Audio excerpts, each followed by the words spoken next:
Good morning. River City Seal Coating here. Here to transform this floor. What do we got here?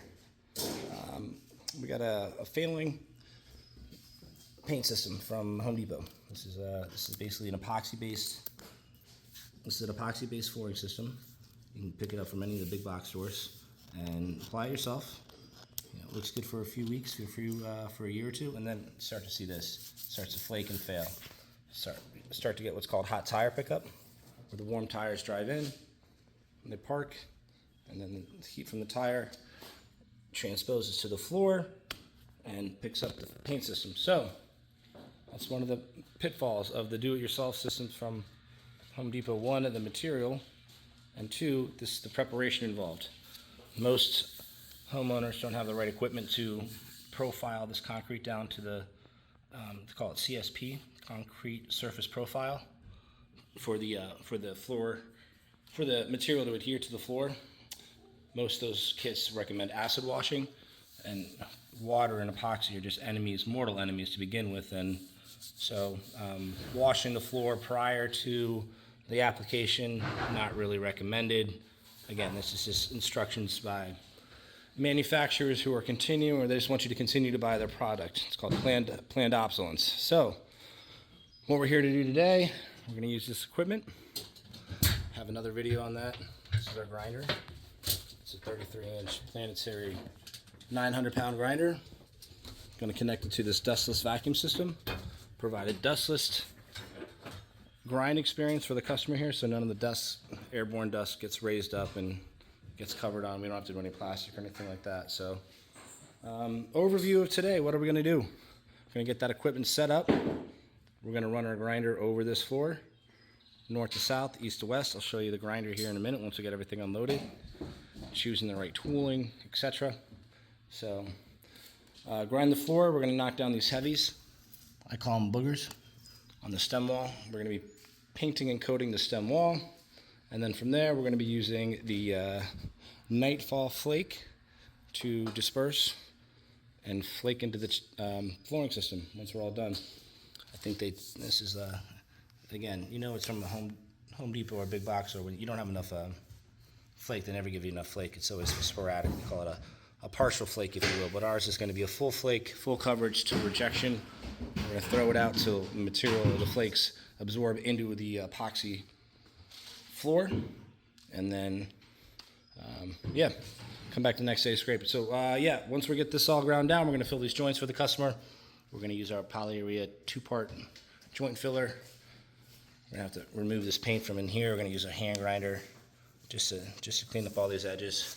We can't have any paint in there while we do it, so got our work cut out, but it's going to document the process here, get the tripod set up.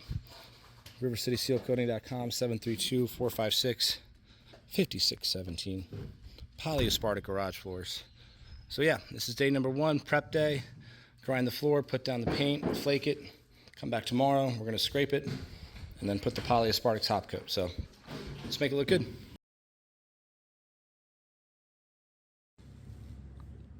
All right, this is our grinder. If it's in the other videos, just tune it in. This is a HUC 800 classic planetary grinder. These are interchangeable diamond tooling. I call them diamond cooling. There's different sizes, different profiles. 40 grit. This we're using is a 40 grit right now. We just use that on the pickleball court we ground down. So really easy. Basically, what happens is this plate rotates. Oh, see, it's kind of doing it now. I should have my mask on. But as this spins, this bigger plate spins. So it's planetary. Creates a uniform scratch pattern. You're not going to be able to get this from Home Depot. This is something homeowners don't really have access to. This is a Cadillac of grinders here. So what I'm doing now, I'm just going to change the tooling. This is a 40 grit soft bond. I'm going to go down to a 25 grit. And basically this is going to create a coarser scratch pattern in the floor. This should help remove some of this coating there. Should make pretty quick work of it. So this is our baby. We got 2 of these here, industrial grinding. Definitely overkill for this garage, but this is it. This is how you service. Well, not service it, but change the diamonds. These are extra plates, horseshoes. Big, heavy. So very simple machine, belt driven. A lot of the stuff nowadays is you got computers on board and digital and components and expensive headaches when things go wrong. So this is a pretty simple machine to maintain as long as you take care of it. This is the vacuum that we're going to get everything sucked up into. We just got the dust changed. Did it inside here, so if we spill anything, we're going to be grinding it down anyway. So we're going to be getting that set up outside, actually, right now. I'll give him a hand.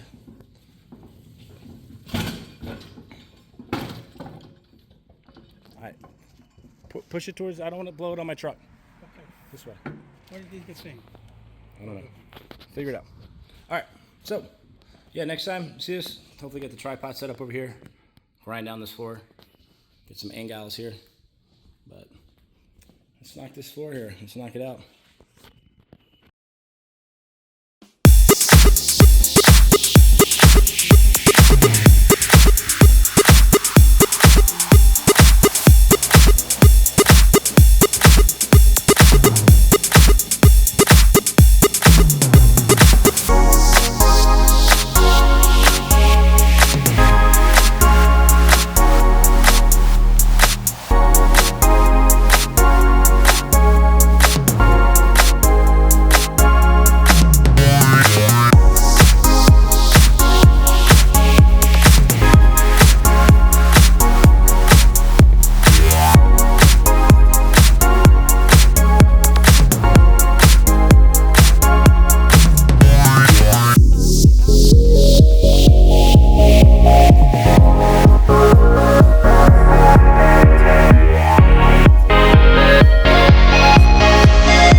All right, this is what it looks like after everything is ground down and vacuumed.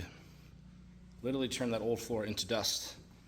So what we have left to do here, we're going to fill this joint with our two-part component joint filler.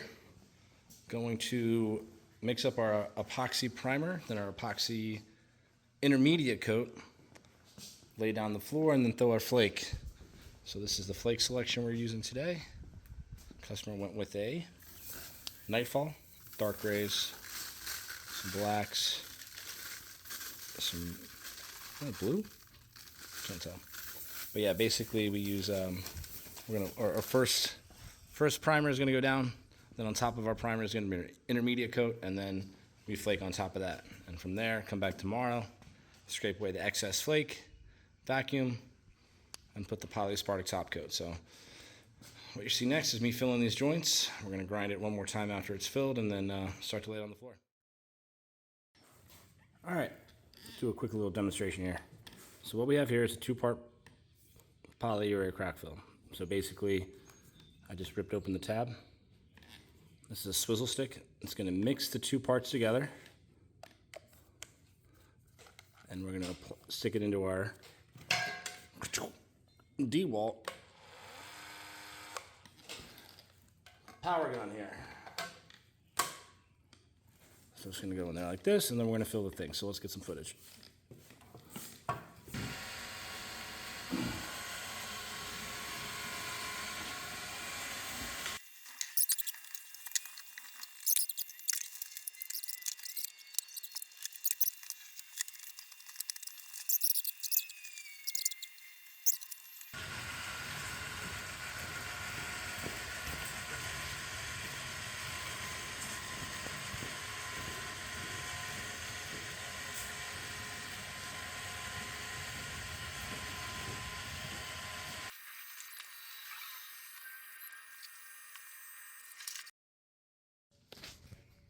All right, got these joints filled. Show you what it looks like.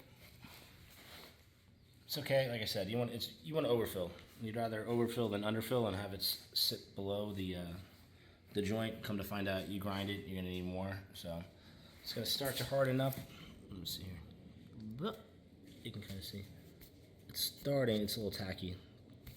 So it should be dry in about 20 more minutes, and it's going to remain flexible, malleable, concrete. It's always going to move.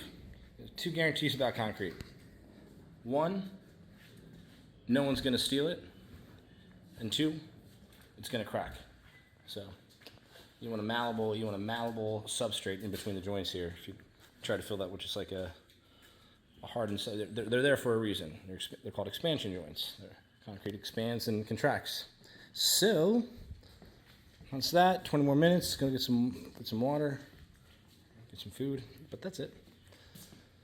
That gun really makes it quick. Having to pump that by hand, your carpal tunnel. So next time you see this floor, we're gonna be putting down the. Should be done. Should be done for the day. Flake. Should be pretty quick here. Let's go get it. All right.